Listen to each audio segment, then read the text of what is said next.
Hello students, in previous we have studied about the causes of the revolt of 1857.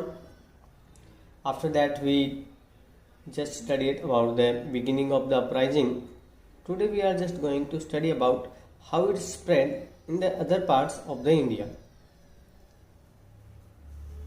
Meerut से ये start हुआ था और वहाँ से जो है वो सिपाही दिल्ली तक आ गए। दिल्ली आने के बाद में उन्होंने बहादुर शाह सेकंड जो था उसको जो है वो एम्परर घोषित किया और उनके नेतृत्व में जो है वो लड़ाई स्टार्ट हुई। मई 13 से जो ये स्टार्ट हुआ था सिपाही विद्रोह, वो पंजाब, नौशेरा, हथमर्दन, यहाँ सब लोगों ने जो है वो इसको ज्वाइन किया और ये आगे जो है वो बढ़ने लगा। झांसी स्टेट जो कि बिहार में हुआ करता था, बुंदेलखंड, जब यहाँ के राजा जो थे उनकी डेथ हो जाती है और उनके द्वारा जो एडॉप्टेड बेटा जो होता है उनको जो है British empire doctrine of lapse के वजह से उसको जो है वो उत्तराधिकारी मानने से मना कर देता है और झांसी जो थी वहाँ की रानी लक्ष्मीबाई वो रिवोल्ट के अंदर जो है वो भाग लेती है और ये रिविलियन का सेंटर बन जाती है। एक दूसरा छोटा ग्रुप जो होता है वो ऑफिशियल्स का और फैमिली जो होती है वो जो है वो झांसी फोर्ट जो होता है उसके ऊपर जो है वो अधिकार करने से जो है वो मना कर देते हैं और धीरे धीरे जो है ये विद्रोह फैलने लगता है।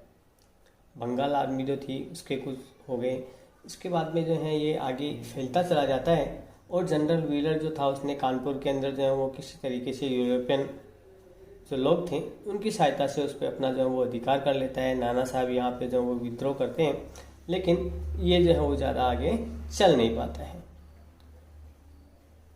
किन किन जगहों पे जो है ये विद्रोह हुआ था इसके लिए सामने जो है वो एक लिस्ट है।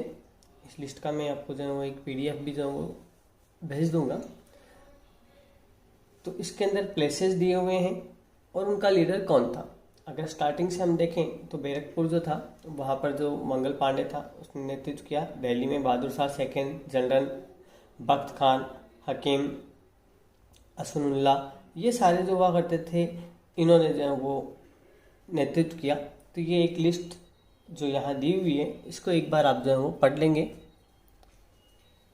अब जब रिवोल्ट स्टार्ट हुआ तो अंग्रेजों ने उसको किस तरीके से दबाया, किस तरीके से उसको जो है सप्रेस किया।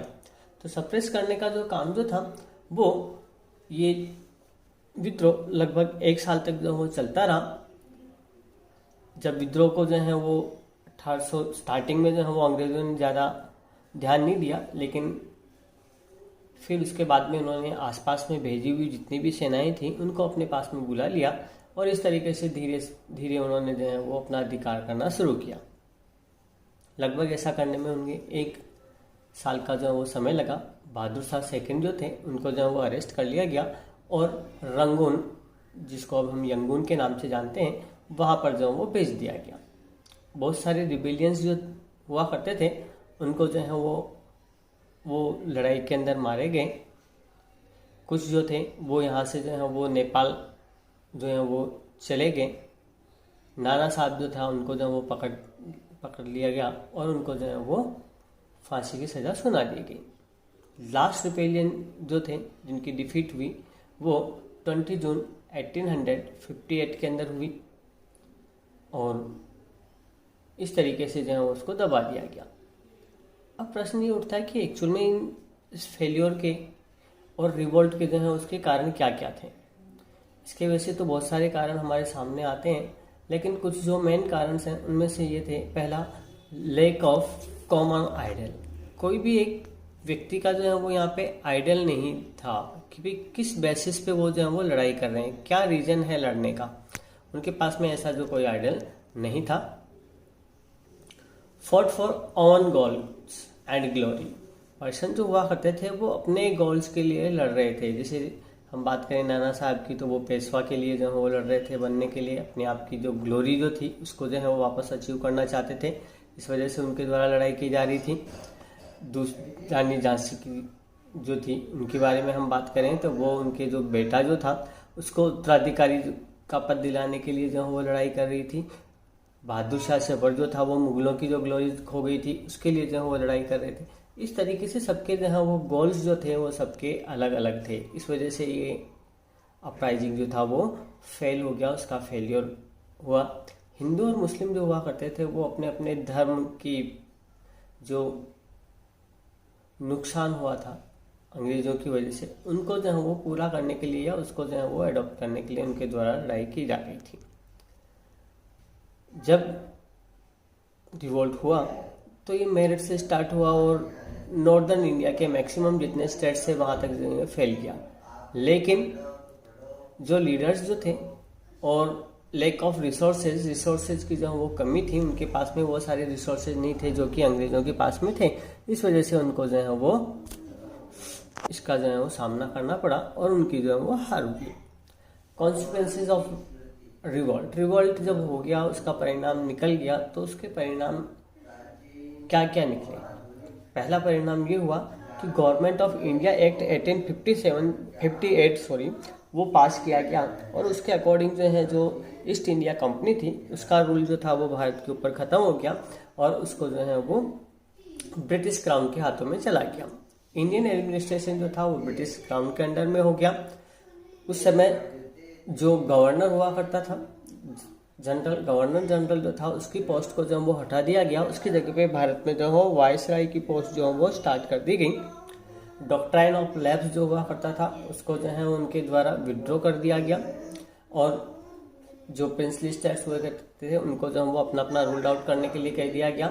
पॉलिटिकल लेवल के ऊपर जो वो इंडियंस जो हुआ करते थे उनको लोकल लेवल के ऊपर जो है वो शामिल किया गया। उनको जो है वो लोकल लेवल पे उनके द्वारा जो है वो ऊंची पोस्ट पे और उसके लिए जो उनको यूज किया जाने लगा।